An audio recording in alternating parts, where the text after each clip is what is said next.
Hello everyone and welcome back to the 49ers Golden Ticket. My name is Gabriel and today we're going to do a quick recap of our Week 3 loss to Russell Wilson and the Denver Broncos. We're going to dive deeper into our defense, offense. We're going to glance at our special teams, which is really shining right now. And then we're going to look ahead into Week 4 against our division foes, the Los Angeles Rams, who are currently first place in the division at 2-1. And of course, we're sitting here at 1-2. Let's go, Niners. Welcome to our quarterback play-by-playback. Garoppolo. Short left to Debo for 13 yards. 12 yards after the catch. Garoppolo. Incomplete. Short left to Brandon Ayuk. Garoppolo. Incomplete. Short middle to Kittle. Garoppolo. Deep middle to Ayuk for 20 yards. Garoppolo. Short middle to Kittle for 9 yards. Garoppolo, short right to Debo for 5 yards, 6 after catch. Garoppolo, short left to Ayuk for 3 yards, touchdown. Garoppolo, short middle to Ayuk for 16 yards, 9 yards after the catch. Garoppolo, sacked on 3rd down. Garoppolo, deep middle to Debo for 18 yards. Garoppolo, incomplete, short middle to Ayuk. Garoppolo, deep left to Debo for 32 yards. Garoppolo, short middle to Kittle for 11 yards, 8 yards after the catch. Garoppolo, incomplete, deep right to Brandon Ayuk. Garoppolo, short middle to Debo for 5 yards. Debo banged up on the play, but he returns. Garoppolo, incomplete, short right to Jennings. Garoppolo, incomplete, deep middle to Ayuk. Garoppolo, short left to George Kittle for 3 yards. Garoppolo fumbles, turnover. Garoppolo, safety, runs out of bounds, throws a pick six, and Trent Williams is injured. Garoppolo, sacked on 2nd down. Garoppolo, incomplete, deep left to Ayuk. Garoppolo, incomplete, deep right to Jennings. Garoppolo, short left to Wilson Jr. for 8 yards, 6 yards after the catch. Garoppolo, deep left to Juice for 24 yards. Garoppolo, short left to Kittle for 5 yards. Garoppolo, incomplete, short middle to Debo Samuel. Garoppolo, short middle to Wilson Jr. for 7 yards. Garoppolo, incomplete, short left to Debo. Garoppolo, short left to Jennings for 5 yards. Garoppolo, short middle to Ray McCloud for 11 yards. Garoppolo, interception, short middle intended for Debo Samuel. Garoppolo sacked with 1:42 left in the game, 1 timeout remaining. Garoppolo, short middle to Wilson Jr. for 16 yards. Wilson Jr. fumbles on the play, end game. San Francisco loses 10-11. All right, guys, now pivoting over to our defense, which has been absolutely dominant this season. Pro Football Focus ranks it the #1 defense in the NFL, and that's absolutely saying something considering we still have injuries on our defense. And next week, we get back Jimmy Ward and Jason Verrett, 2 of the top playmakers on our team.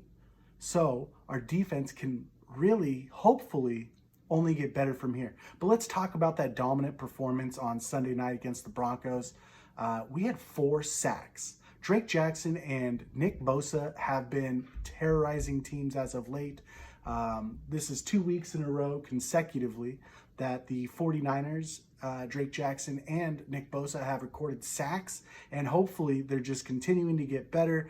Bosa, of course, capitalizing on a great offseason and also being healthy this offseason, so he got to get in a full amounts worth of work. Drake Jackson, a rookie coming in, still learning the game, but wow, has he been a difference maker. Chris Kosterick really doing his work there along the defensive line.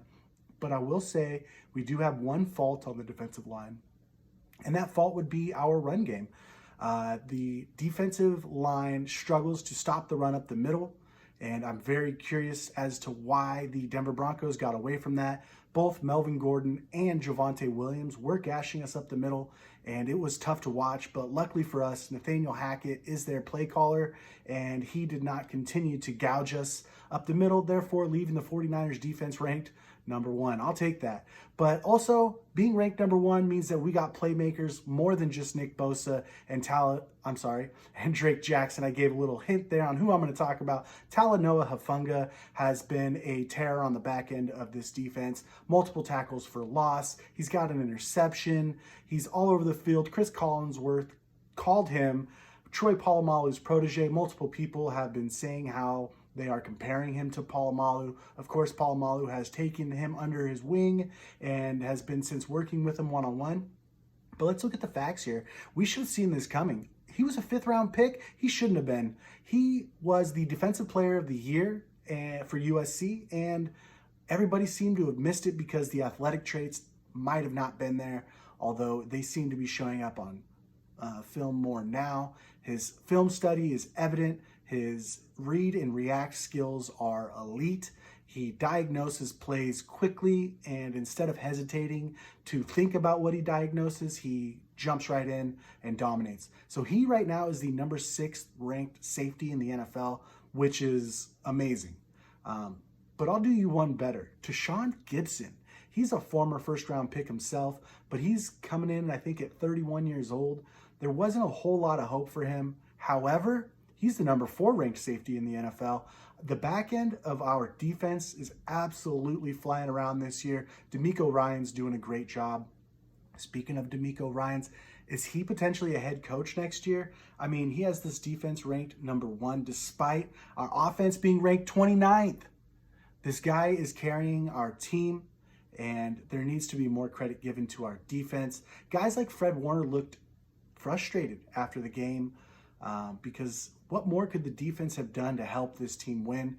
Yet, being the leader that Fred Warner is, he's still in the after-game conference, talked about how he could have done more and how the defense could have done more to help this team win.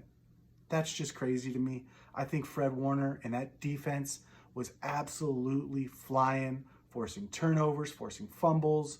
They forced 9 3-and-out. And to not give up your first 3rd down conversion until late in the 4th quarter like that is absolutely amazing.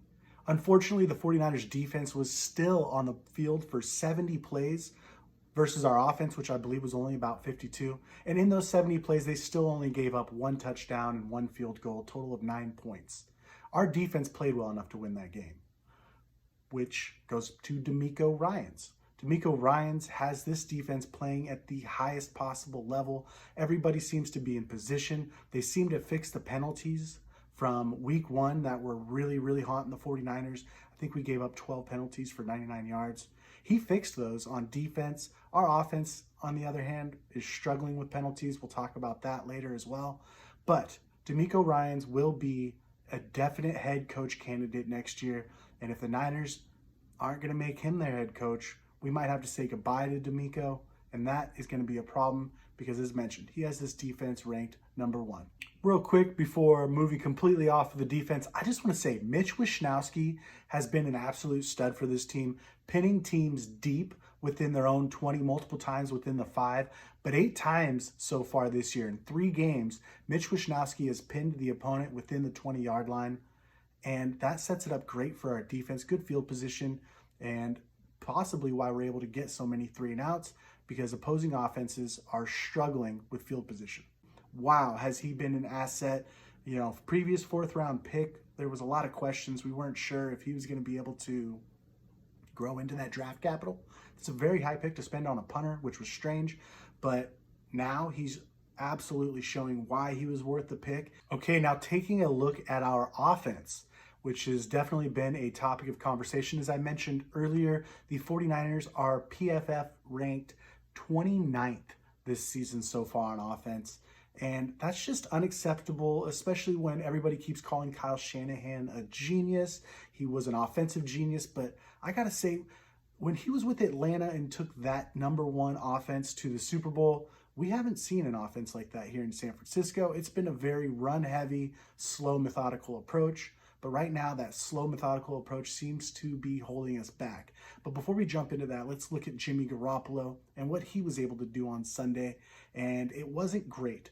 Jimmy, though, has blamed Kyle Shanahan, I believe, through multiple interviews, saying he wasn't able to play free. Kyle won't let him throw deep. There's definitely a disconnect between him and Kyle. Kyle, of course, retorting those comments saying, what? I don't know anything about that. If he has an issue, he can come talk to me directly because we have a good relationship, blah, blah, blah. Kyle is definitely not on the same page as Garoppolo. And there was even a moment in the game where Garoppolo, now I don't know if this is true, but they zoomed in on his mouth and tried to do the lip reading thing. And it looks like he said, all your plays suck, man. Whoa. Kyle Shanahan, being the genius that he is for his quarterback, which he's had for about 6 years now, is finally starting to open up and say, all your plays suck, man. If that's true, the 49ers need to do something different. But I can't take all the blame off of Garoppolo. He missed some open throws. He missed Debo. He missed Ayuk a lot. Ayuk had a ton of targets, but Jimmy could just not connect with them. Jimmy was late on throws. And then he had that awful play where he was pinned at the one and rolled out on a play action and basically rolled out into a safety. However, on that same play, he didn't know that he had gotten a safety, so he still threw the ball, and he threw a pick six to a linebacker, which does seem to be Jimmy's MO. Jimmy also threw another pick at the end of the game, and yeah, it wasn't pretty. That was also to a linebacker in which he was triple covered. It was to Debo, and he looked like he was triple covered.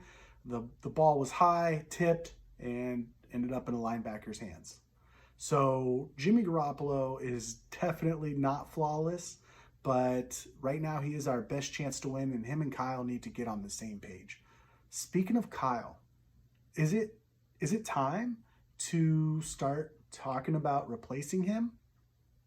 Or should we first be talking about changing his role on the team? I think this team would benefit from a real offensive coordinator, someone who calls the plays. Kyle, of course, can still help design them. He's a genius that way, so we're told. But somebody else needs to take the responsibility of calling plays so that way Kyle can continue to focus on the team. He's clearly put together an amazing roster. Him and John Lynch have put together possibly the best roster. But for some reason, we're still falling short. Kyle, this is on you. I know that you want to be the star of this team, but please, for the sake of the team, think about bringing in another offensive coordinator. Mike McDaniel's out the door, and a lot of the creativity seemed to go with him. He's 3-0 with the Miami Dolphins right now, and that team is humming. They just beat it looks like, the unbeatable Buffalo Bills. Yet somehow Miami pulled out that win, and Mike McDaniels is riding a 3-0 victory right now. So the 49ers offense hopefully has some hope. Kyle and Jimmy need to sit down this week, and they need to go over plays they do like and don't like. Because what's happening right now with each other blaming each other is not a good look for the 49ers offense, and it's showing. Being ranked 29th, it's definitely showing. Our defense is ranked first. How long can that sustain when our offense is playing so terrible? Jimmy did blame the lack of offseason and preparation as part of the reason he didn't play well, saying it was rust. So there might be something to that, and we'll find out here in the next couple of weeks. But either way, Jimmy is, 12-10 in his last 22 starts. That's not exactly a great record, and especially for how much love this team and the players have for Jimmy, saying all he does is win. A 12-10 record isn't exactly a bona fide winner. Yes, it is a winning record, but is that enough to get you into the playoffs? Is that enough to win you a Super Bowl? I don't think so. And you know what? Kyle, that's on you, man. Your offenses, I feel like, have progressively gotten worse. And so is our run game. Our run game hasn't been explosive since Raheem Mostert. Right now, without those two big runs from Jeff Wilson on Sunday night, we averaged 2 yards a carry between Debo and Wilson. 2 yards a carry. 15 carries for 29 yards, guys. That's our run game right now. And maybe that's a large part of our offensive line, which is struggling. Those young guys in the front are very, very much having a hard time. And then now we lose Trent Williams for 6 to 8 weeks. And that's going to be a huge struggle because Colton McKivitz and Jalen Moore filled in for him on Sunday night, and both of them got eaten up. So this is a concern. This team gives up way too many penalties on offense. I didn't count them this last game because it was so embarrassing, it felt. But our offense is not in sync at all.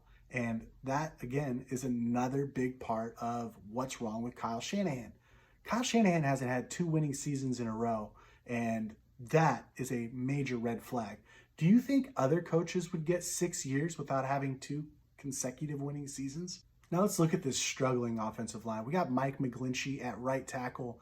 He has a pass block grade of 65.7. He's given up a sack. He's also caused a penalty. Mcglinchey is struggling right now, but he is coming off an injury, so let's hope that he's only getting better. Spencer Burford at right guard has a 59.3 overall grade from Pro Football Focus. That is obviously below average. He's also given up 3 penalties.